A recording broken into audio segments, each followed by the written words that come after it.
eyes to see, hearts that understand what it is you have for each of us this morning. We commit this time to you and thank you in Jesus' name. Amen.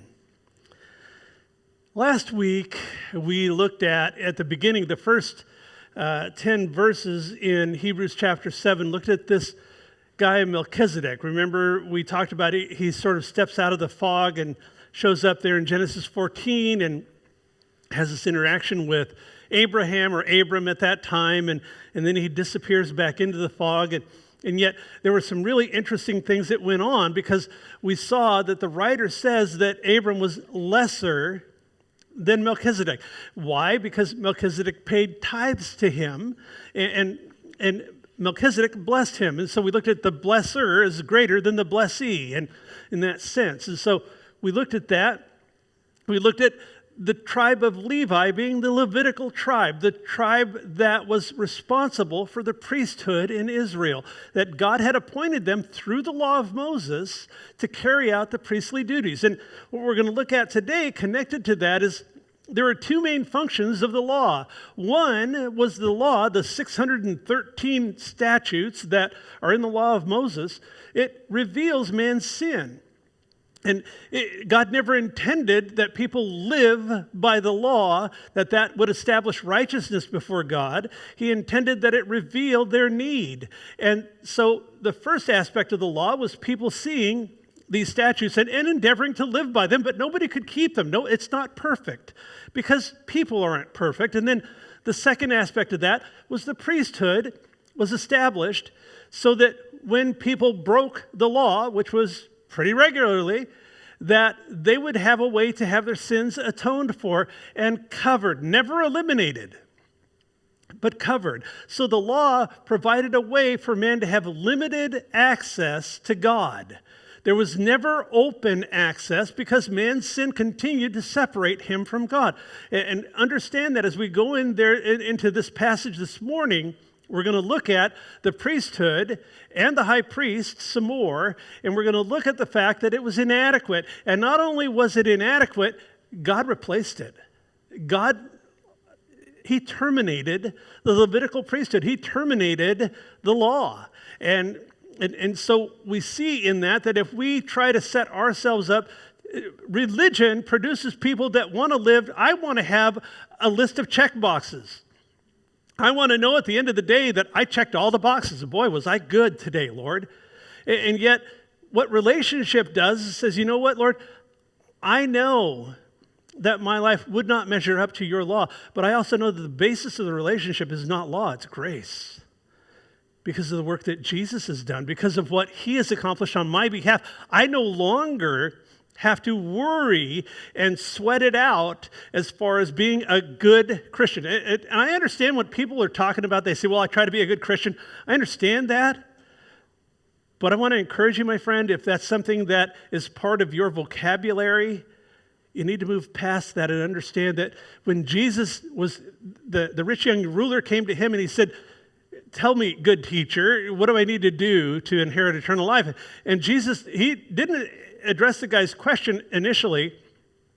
What he said is, nobody is good. Why do you call me good? Nobody is good but God alone. And in that, again, we can see that, and through the dialogue that they had, this guy was basing his relationship with God on law keeping. And if you're going to base your relationship on law keeping, guess what? There's always one more. And for this guy, he said, go and sell all that you have, give it to the poor, and then come and follow me. And it says that the guy went away sad, that he knew that, and it wasn't that we're all compelled to now give all of our stuff to the poor. What he was doing was reaching this guy where he was at and showing him his lack, because if he's going to try to live and establish a relationship with God on the basis of law and all of that, then that would be an unending thing. It would do nothing but produce condemnation in him for not measuring up. And he went away grieved, it said. He was condemned by his own heart. And Jesus simply revealed it. So as we've been looking at this, one of the things that I mentioned last week is the writer here is taking these people from a place of complexity. They had been under persecution. They had been going through all kinds of crazy things back in the first century, and we'll look at that a little bit more this morning, but he's taking them from a place of complexity to a place of simplicity. And I want to have you understand something about simplicity. We've been talking about it, and I want you to understand that simplicity is hard work. What do you mean? Well, let me give you an illustration. Most of us have flown on an airplane. It takes off, you fly for a while, and then it lands, right? Simple. You don't think about it much.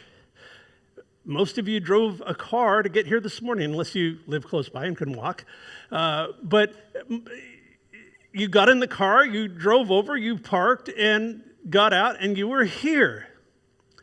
But what we don't think about a lot is what level of complexity does it take for me to get into a metal tube and go hurtling through the air 35,000 feet up at over 500 miles an hour? What's under the hood? What is it? There's great complexity in the simplicity of flight, isn't there? There's great complexity if you were to get into the car and take out the dashboard, which was, I worked as a mechanic for a while. It was one of my least favorite things. Dashboards, I think they were designed by demon-possessed men because it's horrible. There's so many, and when I would put it back together, I'd always have a pile of parts left over. But the complexity that is involved in a car, a simple thing like our car, is amazing. When I worked as a mechanic, you still had plugs, points, and condenser. I mean, that was it for the electrical system. And now it's like, oh my goodness, I can't even find the stuff, let alone work on it. Complexity. But simplicity is hard work. And the reason that the gospel is simple is because the work has been done for us. What the writer's going to get into here is, again, he goes into a complex argument to bring them back to simplicity, to bring them back to simple devotion to Christ. So, 3 questions here in relating that to what we're talking about this morning. The first is this: is being saved simple? Yes, would be the answer. It is. The gospel is not rocket science, guys. The gospel, for the most elementary understanding to highfalutin theologians and all of that, everything in between, the gospel is simple. The second question is, does that mean it's easy? Not always. Very often it's very difficult to walk with the Lord, especially as the culture around us continues to degrade and crumble. As the light that we have glows brighter by simple virtue of the fact that the backdrop is just getting darker and darker, isn't it? And so it's not easy being a Christian. These guys had it tough. And so the third question is, does that mean there's nothing going on behind the scenes? That's never the case. God is always working ahead of us, isn't he? I don't understand some of the things that are going on in my life. And where he is constantly bringing us to is places of trusting him for the circumstances within which we find ourselves. We don't always have good circumstances. We don't always have, and that doesn't mean, I talked about Uncle Al a couple of weeks ago, right? Yeah, he would say, yeah, how's business? And if I told him business was good, then he'd say, well, God is with you. And if I told him business was bad, well, maybe not so much. No, it's not cause and effect like that. God is working ahead of us, and he is allowing circumstances, very often engineering circumstances in our lives to work in our hearts to conform us to the image of his Son. And that's a glorious thing that he's working. That's part of what he's doing in us all the time. So there's never a point where there's not things going on behind the scenes, where the Spirit of God is working and engineering things. The point is, it's simple to us, again, because the hard work is done. The book of Hebrews is kind of like that. The writer's removing the outer layer of the part of that airplane or car, taking the dashboard off, and looking at the machinery of why you and I get to go to heaven for free. Basic gospel understanding, believe in Christ, you get to go to heaven and spend eternity in his presence, no charge. Cost you nothing. He did it all. Simple, right? But there's complexity in the simplicity. It being simple doesn't mean that there isn't a lot going on. What the writer's going to launch into, and I say all of this is introduction for the main point of what the writer's going to launch into today, and it's a fascinating argument in Hebrews 7, verses 9 through 19, or 10 through 19. And so the people that he was writing to, remember, they were finding it difficult to be a Christian. They were faced with all kinds of persecution, and their answer was to go and try to build their own car in order to return to Jerusalem. They're going outside of the gospel, outside of the parameters that God had set forth, and trying to do the thing themselves. And that's never a good idea. There will never be good results when we do that. We can do that too. Peter says in 2 Peter, he's talking about the Apostle Paul, and he says Paul had things to say that were sometimes difficult to understand. And one of the reasons, my own personal opinion, is that the Apostle Paul may very easily have written this book, is Peter says, they're things which the untaught and unstable distort to their own destruction. And so the writer begins to strip off these outer layers now, and he's showing them and us all of the work that went into the simple salvation and relationship with God that we get to enjoy.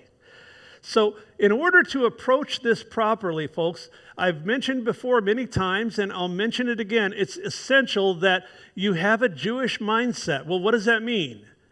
I don't think anybody brought sandals or a yarmulke to church this morning, but you have to assume what these people were assuming as a first century Christian, that you had lived your entire life under the law of Moses.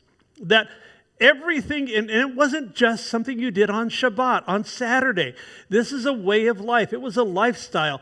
And it was every day your life was steeped in Judaism. And the law of Moses was central to your understanding of how to relate to God. And the priesthood, the Levitical priesthood, was central to your understanding of what was required in atoning for sin. One day a year, the Day of Atonement, the high priest would go in, remember we talked about that, and make atonement for all the sins of the people that were committed in ignorance. So you've got this whole deal. You have, from the time that you were a toddler, you have been being grilled on what it is to live according to the law of Moses. And you have seen the sacrifices that were offered day by day, month by month, year by year, that the sacrificial system was ongoing. Every day, those animals were being slaughtered for the sins of the people. And so into that, your entire relationship with God is built on the priesthood and the law. Now you receive this letter, and you're a Hebrew believer, and the letter states that the law and the Levitical priesthood are no longer valid in having a relationship with God. What do you do with that? And that's why the writer is putting this down. So as you see on the screen, it talks about a better covenant. I want to talk about what a covenant is for a minute. A covenant is simply a contract or an agreement. In our Bibles, we have the Old Testament and the New Testament. You could also call that the Old Covenant or the New Covenant.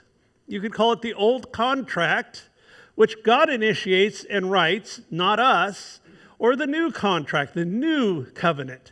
And so what the writer's doing is he's talking about the covenant of law. And that's what the Old Testament, the Old Covenant is. It's a covenant of law. And that law was there for the people to observe, but it could never deal with sin. It never got to the heart of man. And so it was weak, and we'll talk about the imperfection of the law, the imperfection of the priesthood as we go along. And so, but it spelled out the terms of the agreement. And the terms of the law were do it and live, as opposed to the terms of the covenant, the new covenant. Grace is it's done. Therefore, love. A huge difference in the way that we relate to God. Many times, people that have a poor or a weak or an uneducated understanding of God's word will try to impose old covenant standards on new covenant people, and that does not work. It leads to condemnation, it leads to guilt, it leads to legalism, and to people being bound up. And that is anything but what God wants for us, his people. So it's critically important that you understand these things, because you'll never understand God's blessings in your life until you understand the things that the last few chapters in Hebrews that we've been looking at produce. And so really important stuff, really key understanding things this morning. It's not God's intention that you have a relationship which is built upon keeping rules. It's never a good idea. Whether they're from the Mosaic law or they're self-imposed. And you know, the old saying, I don't smoke, drink, or chew, or go out with girls that do, that kind of a mindset, it's not part of the Christian experience. Our flesh, like I said, loves it.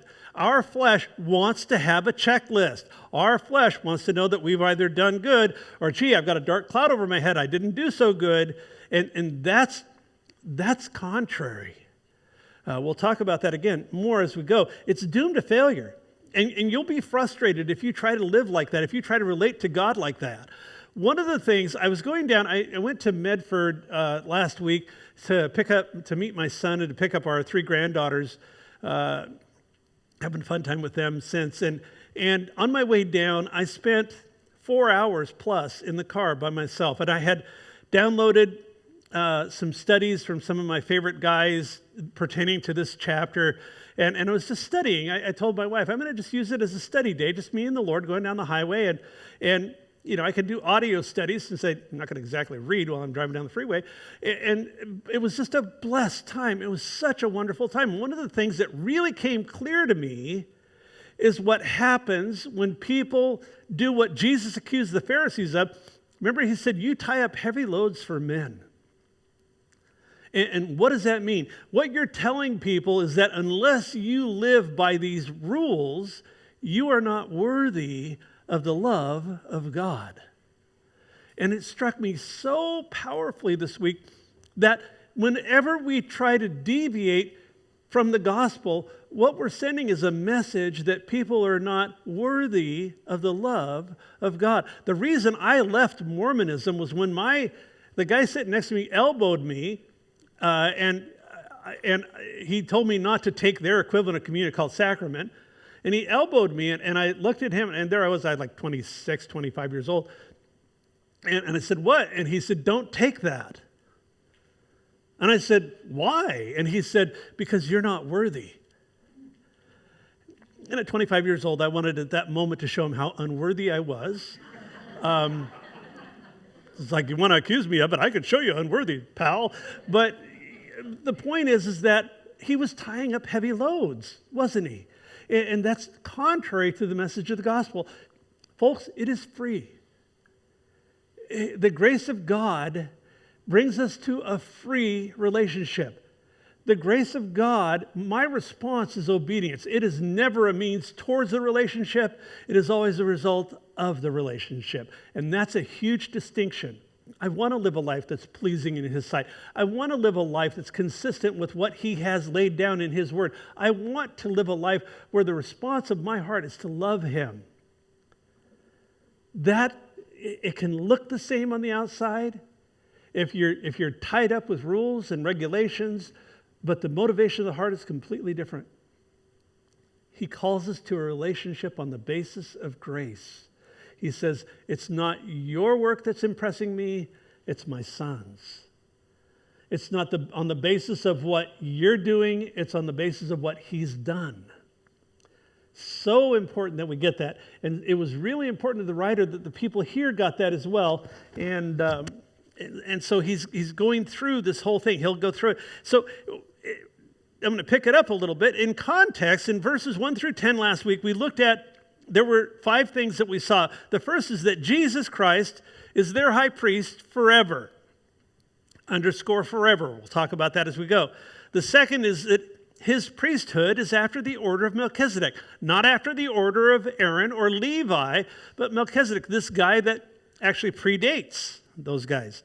And that we looked also that if Melchizedek is superior to Abraham, and Melchizedek is a type for Christ, then Christ is superior to Abraham as well. He's laying groundwork now for talking about the law of Moses, because Abraham predates the law. That we saw that Jesus was superior to Aaron, that his priesthood is higher than Aaron's. It carries more weight. We also looked at that Jesus is superior to every priest in history that came after the order of Levi. And so as we look at this section, we'll see that he's not only greater than Aaron, but that he's actually replaced Aaron. The background, again, remember, it's written to Hebrew believers. Persecution was breaking out, horrible persecution in ways. I mean, if you look in Acts chapter 9, you see where this guy Saul of Tarsus, who later became the Apostle Paul, that he went to the high priest in Jerusalem and he requested permission, got papers to go and to travel about, rounding up Christians and then bringing them back to Jerusalem to be tried with these mock trials and casting his vote for their executions. He was a persecutor of the church. He never got over that. He saw his sin. It was ever before God, and yet he lived in grace. So as it's into this scene that this letter is written, and I'll pick it up in verse 11. We'll read through verse 19, and we'll come back and take a look at it. It says in verse 11, "Therefore, if perfection were through the Levitical priesthood, for under it the people received the law, what further need was there that another priest should rise according to the order of Melchizedek and not be called according to the order of Aaron? For the priesthood being changed, of necessity there is also a change of the law. For he of whom these things are spoken belongs to another tribe from which no man has officiated at the altar. For it is evident that our Lord arose from Judah, of which tribe Moses spoke nothing concerning the priesthood. And it is yet far more evident if, in the likeness of Melchizedek, there arises another priest, who has come not according to the law of a fleshly commandment, but according to the power of an endless life." I love that. "For he testifies, you are a priest forever according to the order of Melchizedek. For on the one hand, there is an annulling of the former commandment because of its weakness and unprofitableness, for the law made nothing perfect. On the other hand, there is a bringing in of a better hope through which we draw near to God." That's a lot, and we'll do our best to work through this passage this morning and dive right back into verse 11, where he talks about, "Therefore, if perfection were through the Levitical priesthood," that's how the people received the law. "What further need was there that another priest should rise according to the order of Melchizedek and not be called according to the order of Aaron?" Now keep in mind, again, the law and the priesthood were tied together. You could not unhook them one from the other. They were central to Judaism. Both had great weight in Judaism. So what the writer begins, he asks a logical question. He says, if perfection could be attained through the Levitical priesthood, then what need was there for another priest? Why would they need if perfection could come? But so the question is what's the purpose of the Levitical priesthood? The first is it was to deal with sin, the sin that came between the Jewish people and their God, Jehovah or Yahweh, the same God that we serve. The second is the priesthood became necessary because no one was perfect. According to the law, perfection could not be found. That's why sin was covered and never eliminated. That's why sacrifices had to go on perpetually. They were never finished. There was an ongoing, perpetual sacrificing of animals. I've joked before and said, if I went down and I gave the priest an animal to sacrifice for my sin, and I'm on my way home and some guy cuts me off with his camel and I get all upset, shake my fist, I got to turn around, go right back and grab another animal and get it taken care of, right? So it was a perpetual thing because it covered sin. It never dealt with the heart. And that's the issue, folks. The law doesn't deal with the heart. It reveals sin, but it never addresses the heart of man. Grace does. We'll get to that. So the law revealed their sin, and they all sinned, therefore they all failed. No one could keep it perfectly. Therefore, under the law, the Levitical sacrificial system was established to offer sacrifices to cover the sins of the people. Do you see how they're linked? The law brings condemnation. But God in his love and in his mercy said, I understand that you're condemned by the law, and by the way, the law is good. It's an expression of his heart. Problem is, we can't keep it. Neither could they. And so, because the law pronounces condemnation on man, I'm going to raise up this priesthood and make a way for man to come into relationship with me, but in a limited sense. And so, neither was perfect. The law couldn't produce righteousness, and the priesthood couldn't produce a relationship. It couldn't bring people into the presence of God one time, once a year, as we mentioned. So the problem was the year after year that as the sacrifices continued, they couldn't give a person perfect standing before God. They could never do that. And so remember, thousands and thousands of animals perpetually being offered, and no one could draw completely near to God because of their sin. So it was always a reminder that our sin separates us from God. And that's how it would be for these people, steeped in Judaism, steeped in the law, steeped in the priesthood. They would always have a reminder that it was never complete. It was never perfect. And that's what the writer's saying. Why would there be another priest if the law produced perfection? It didn't. It failed in that sense. It was never intended to be permanent by God. It was always intended to be a temporary solution that looked forward to fulfillment in Christ. So the point is, the priesthood and the law were imperfect, and God never intended that they last forever. It was never part of his plan. So verse 11, also it says another priest. The word another there is the word heteros. It's where we get the word heterosexual. And what it means is another of a different kind. Okay?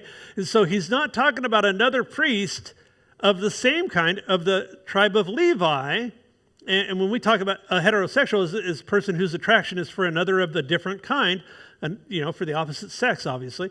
And so what he's talking about there is that when there's another priest that needs to come onto the scene, it's another of a different kind, not of the order of Levi, but the order of Melchizedek, the high priesthood being replaced now.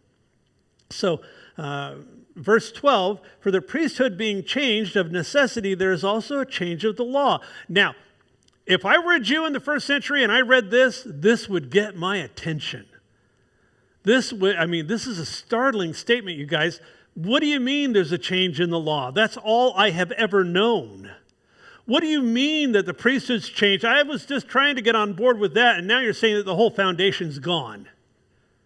Is that what you're saying? That's exactly what he's saying. So, again, of necessity, there's also a change of the law. The priesthood was instituted under the law. It was, as I mentioned, an integral part of the law. And so when you unhook the priesthood, guess what? You unhook the law. To convince these people that the law of Moses was temporary and inadequate would have been a huge task. But through the work of the Holy Spirit bearing witness to these people as they read this letter, not an insurmountable one, evidently this letter has so much weight, it was circulated widely among the early church, and they hung on to this. They saw that there was a shift in the way that God related to man, that this new covenant of grace was the only way to God. It would never be on the basis of law again. So it's important. There are groups out there that are claiming that you must do this or that, or you will not be loved by God. That's essential. They won't tell you that blatantly, but that's what's assumed. Oh, you want to live your life? You want to, oh boy, I was talking to, I think it was Connie Riley, being raised in a church where they weren't allowed to go to dances when they were, and it's like, really? I mean, do you really want to build a fence around people and tie up those kind of loads? I know when I grew up in the LDS church, there was salvation was by obedience to the laws and ordinances of the gospel. It was a sham. And when you read this, you see the tremendous importance it is to us that we understand that we are called to freedom. Freedom within a secure relationship, yes, but freedom. We are not compelled to live by laws. We are not compelled to a list of rules. So when he's talking about this change in the law, he's talking about a change in one means a change in the other. The law couldn't survive without the priesthood. No priesthood, no atonement for sin. Okay, so if you've changed the high priesthood, then you've unhooked it from the law of Moses, right? And if you've changed if you've terminated the Levitical priesthood, if you've terminated that, then you have totally gutted the law. And what he's saying is that's not a bad thing because it was going to be replaced in Christ. So if there's no atonement for sin any longer in the law, then the law needed to be replaced. That's the point he's making. So both the priesthood and the law were imperfect. And he's building upon a point, and the reason as we go along in verse 13, for he of whom these things are spoken belongs to another tribe from which no man has officiated at the altar. Never had there been anybody at the altar as high priest from the tribe of Judah. For it is evident, verse 14, that our Lord arose from Judah, of which tribe Moses spoke nothing concerning priesthood. And when he talks about Moses, that's synonymous with the law, of which there's nothing in the law that talks about somebody from Judah assuming the priesthood. He says, it is evident. He's speaking of Christ. Now, when he says it's evident, I want you to understand, these people understood that Jesus was not some mythological figure. He really walked the earth, and he really performed the work of redemption on our behalf that the Bible puts forth that he did. That was assumed. He says it's evident that this guy Jesus, that he came from Judah. We all know that is what he's saying. And when he says that, he's saying that the law had no provision for a priest from Judah, and the people would be thinking, how is that possible? He comes from Judah? Of course, they knew that, but they don't understand what he's getting at here. And that's, as we're in the middle of this argument, and we'll go on here, in verse 15, as it is yet far more evident, so it was evident that he came from Judah, it's now far more evident if in the likeness of Melchizedek there arises another priest. So he's talked about the ineffectiveness, the imperfectedness of the old priesthood and the law.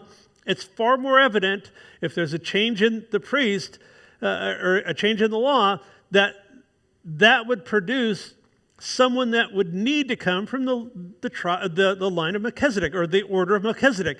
That's how the priest would come, not from Judah. Verse 16, who has come not according to the law of a fleshly commandment, but according to the power of an endless life. What does he say? What does he mean by that? The law of the fleshly commandment was that if you were a priest in Israel under the law, you came from the tribe of Levi. It was all about ancestry. It was all about heritage. It was all about your lineage. If you didn't come from Levi, you didn't become a priest. That's simple. If you weren't among the sons of Aaron, which were from the tribe of Levi, you didn't become a high priest. You didn't officiate at the altar. That's the fleshly commandment. So what is he saying here? He's saying now it's no longer on the power of the fleshly commandment, on the fact that you came from the tribe of Levi. It's not even about being from the tribe of Judah. It's about the power of an endless life. It's about... He's saying, what I've just said is even more clear if another priest appears who has not come according to the law of the fleshly commandment. It's the Melchizedek's priesthood existed before the law was given.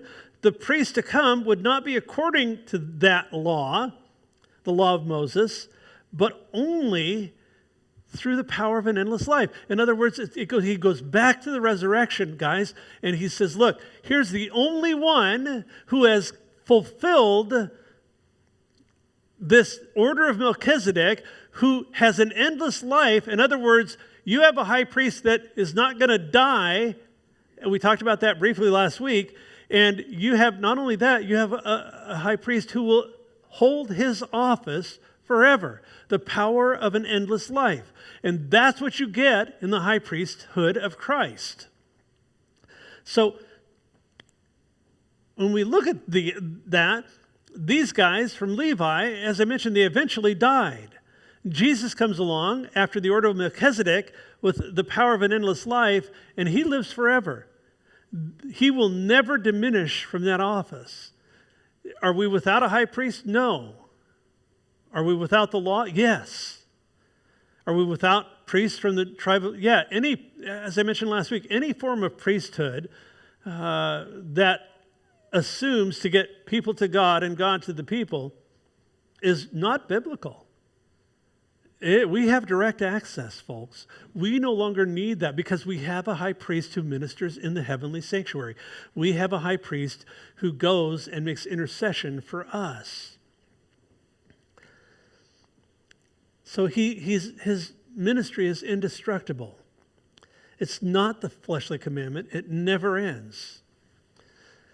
Verse 17, for he testifies, literally that could be rendered, it is testified or declared, you're a priest forever according to the order of Melchizedek. Now what the writer is doing here, again, he's quoting Psalm 110, verse 4, and he's reminding them of their own scriptures. He's using, again, the Old Covenant, the Old Testament was in place at that time. That was their Bible. And so he's going back and he's tying this to the scripture and saying, look, in Psalm 110, King David wrote about this thing that I'm expounding on here, and essentially saying, that's the power of the endless life that I'm talking about. You're a high priest forever, according to the order of Melchizedek. Now, David, 1,000 years before this was written, would have no idea, as he wrote this, that he would be prophesying of the coming Messiah. Yeah, he knew that he was writing prophetically, but he's just going under the inspiration of the Spirit. And it's 1,000 years before, and he would not know that the Levitical order would be replaced. And so the writer, again, he reaches back and he uses Psalm 110 as proof that the things that he's saying are accurate, that these people could bank on them. He can never be replaced. Verse 18, for on the one hand, there's an annulling of the former commandment because of its weakness and unprofitableness. Looking back to the Levitical priesthood, an annulling meant a setting aside. So understand what he's saying here. The commandment that established the Levitical priesthood is what he's referring to. Why is that? Because it was weak. Because it was imperfect. The bottom line, the priesthood had to be abolished. It could never bring people into right standing with God. It could never bring about righteousness. There would always be a veil between God and man. That's what the veil was for, both in the tabernacle and then in the temple. It separated the presence of God from man.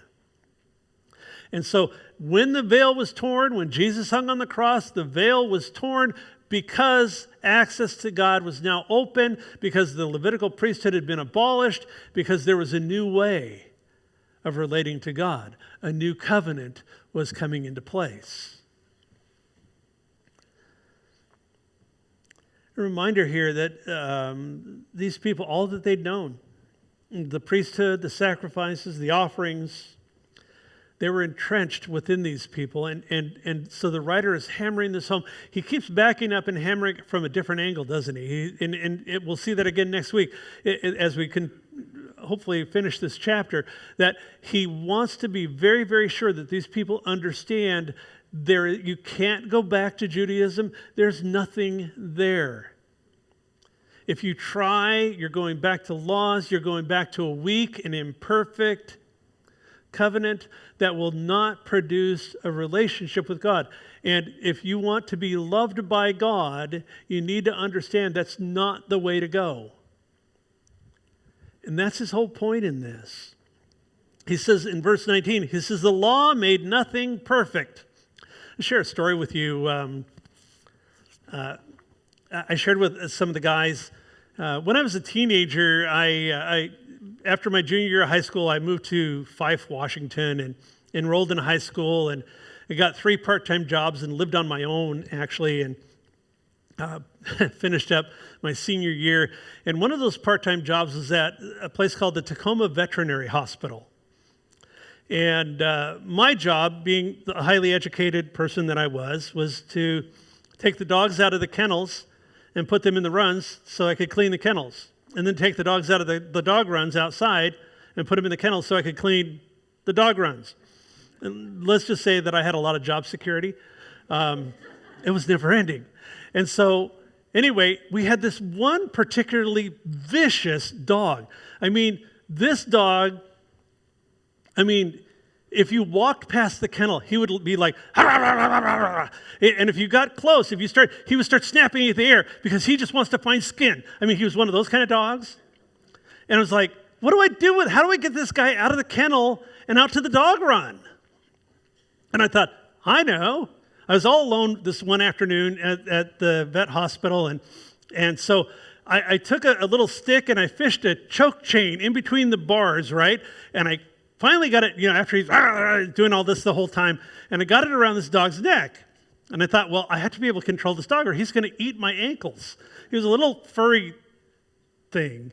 And, sorry, does the disdain come out? Yeah. This is a little furry, and I love dogs. Don't get me wrong. I absolutely love dogs. Yeah, whole different deal. But so I got this choke chain around this dog's neck, and I pried the door open, and I got the chain looped up on the top, and I got this dog down on the ground. Well, he's immediately trying to charge for my legs. This dog was just, you're talking sin nature, and that's it. Okay? And so I found that the only way I could really control this thing is if I lifted his front legs off the ground. That worked great. And so I got this dog, and he's like stepping around and I'm trying to get him out to the dog kennel, or the dog runs now, and I'm controlling him, and I'm not getting bitten. And I get like 10 feet from the dog run, and I'd forgotten. Choke chain, no air. And the dog went totally limp. All of a sudden, I got this rag doll on the end of this chain, and I'm thinking, oh my gosh, I've killed the dog. And so I get down on the floor, and I'm blowing air in this thing's face, and I'm trying to push on his chest, and I'm like, I don't want to get too close because if he comes to, he's going to bite my face, right? And so finally, I got the dog revived, and I got him, into the deal, and it was all good. Well, I began to think about that as I was looking at this. He says, for the law made nothing perfect. What I ended up doing with this dog was putting a muzzle on it, because then he couldn't bite. That's kind of like, the dog is kind of like the law. The dog is like our sin nature, let's say, and the muzzle is like the law. What the law does is it puts a muzzle on sin. It doesn't get rid of it. And yeah, I can do okay, but that dog's nature never changed. When I put a muzzle on it, I was able to restrain it. I was able to control it. But that dog still was meaner than any dog I ever dealt with. And the point is this: the law couldn't bring people close to God. It never changed the nature of man. It couldn't do it. It was imperfect. It was inadequate. Adequate, yes, for control. Adequate, yes, for a covering for sin, but totally inadequate to bring us into the presence of God. Totally inadequate to give us a changed heart, a changed life. And if I want to live by the law, I'm putting a muzzle on the dog. That's all that it does. That's why, and I'll tell you folks, it's something I was taught years ago. If you preach grace, you end up with, and which is biblical, you end up with happy Christians. You end up with people that are free, and they understand the freedom that they have, and they love the Lord, and they just want to live lives in harmony with others and in harmony with Him. Love God, love other people. You preach law, you're going to get a cranky bunch. You're going to get a bunch of people that are always looking at the other one to see if they're out of line or not. And that's our nature. You're putting a muzzle on the dog. And if that's your habit of doing things, stop it. It will not do anything but make you miserable, and oh, by the way, the people around you miserable. Because it's about grace. because it's about a new covenant. It's about a new way of relating to God that's not on the basis of my work. It's not on the basis of my rule keeping. It's about on the basis that he did the work. Simple? Yes. Complex in its nature? Yes. But simple in its application to us. So when he says that the law made nothing perfect, it's an incredible statement because the law could never bring people close to God. Some supporting passages here. Romans 3:20, therefore by the deeds of the law no flesh will be justified in his sight, for by the law is the knowledge of sin. Romans 10:4, for Christ is the end of the law for righteousness to everyone who believes. Galatians 2:20, and these are just a few. I could go on and on.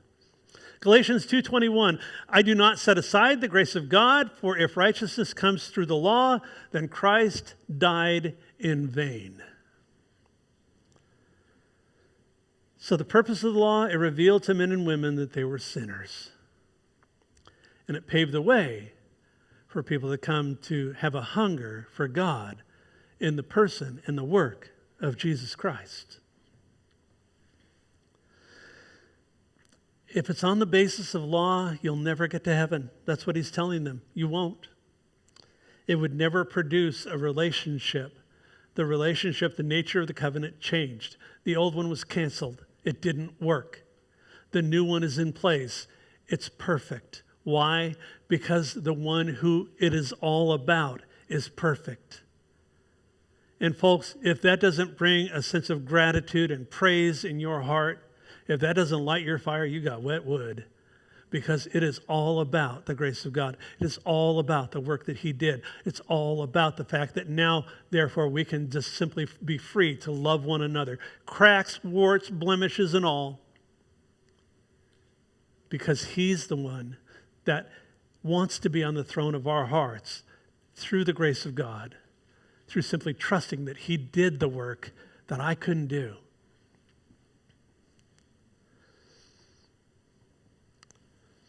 So what the law would produce is there'd be no peace for these people. And considering going back, he's trying to show them, again, he's showing them how foolish it is to think about going back to what was comfortable.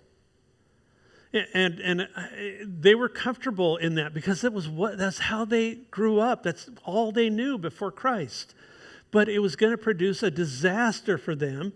And he wanted them to know, you won't have peace, you won't have rest, you'll always be doubting, you'll always be questioning. There's nothing there for you. And folks, there's nothing there for us. If you ever get involved in a church that starts to tie up these things, that starts to tie up a load for you, I have one word of advice. Run. It's not the gospel. It's not the grace of God. It's either by what I do or what Jesus Christ has done. It's that simple. That's what it looks like under the dashboard. That's what it looks like when you peel off the outer layer of the plane. And the writer, he's doing this again. Yes, he's bringing them to simplicity through some complex arguments, but they're arguments that they would totally understand, they would totally connect with in their lives because of the way that they had been raised, because of their entire heritage. Verse 19, the second half here, on the other hand, there's a bringing of a better hope, through which we draw near to God. The better hope, obviously, is Jesus. We can draw near to God. We can never draw near to God through law keeping. But with Jesus as our high priest, after the order of Melchizedek. You know, God never intended that the Gentiles, us, anybody who's not Jewish, he never intended that Gentiles have a priesthood. And I understand that we're called, Peter calls us a kingdom of priests, and what he's talking about is I'm the priest in my home. In other words, it's not that I am responsible for my wife's relationship or my kids or grandkids or whatever, but it means that I'm setting the tone in my home. And that's a loose use of that word, but as far as the priesthood, as far as the Levitical priesthood goes, that was for Israel and that was for a time. When I see churches, organizations that put forth laws, rules, regulations. I talked about last week in Colossians 2, where those things are shadows. Those things it's a mirage. It's chasing a mirage. And you get out there to where that thing was and it's not there. They'll produce nothing. The point is our security is in a Savior who's fulfilled the law for us. And the law couldn't draw us to God. Through the law, these people could not find the love of God. It's only by His grace, and it's only by realizing that while I was yet a sinner, that Christ died for me. The Bible says there's one God and one mediator between God and man, the man Christ Jesus, and He sits at the right hand of the Father, and He makes intercession for us. Praise God. Praise God that we have a high priest after the order of Melchizedek. Praise God that the whole system that was in place in the old covenant was done away. It was abolished. And any attempt to try to resurrect that is a sham. It's a total sham. And it will rip people off. It's not a neutral thing. It's going backwards. And so I just encourage you guys this morning, it's by His grace. It's through understanding the love that He has for us and allowing that love to work in our lives, in our hearts, to where the Bible says the love of God is shed abroad in our hearts. That's why, like when we studied the Gospel of John, it's so important that we walk in love for one another. And you know, I understand sometimes people are cranky and sometimes people become judgmental or critical. But if that's existing in your heart, I would encourage you to check that. Allow the fruit of His Spirit to come forth, which is simply love. And as we love one another, we will be more effective in reaching out in our community, in our families, in our workplace, because that's what attracts people. What is going to attract people is to know that they're valued. And why are they valued? Because we have great value in God's eyes. I love what one preacher said. He said, Christ didn't die for no junk. Praise God. Let's pray. Father, thank you for this brief look at this, again, the old covenant versus the new covenant.